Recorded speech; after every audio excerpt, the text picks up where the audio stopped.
আর dear viewers, যারা video দেখছেন, একটা খাবারের কথা দেখাচ্ছি আপনাদেরকে, দেন কলার থোর, কলার মোচা বলে।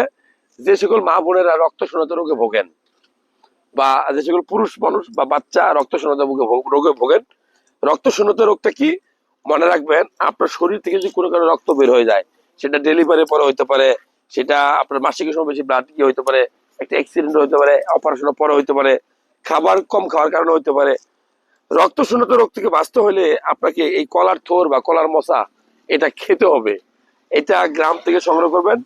আপনি যদি প্রতি সপ্তাহে একদিন দুদিন এটা খান, আপনার শরীরে রক্ত শূন্যতা রোগ থাকবে না।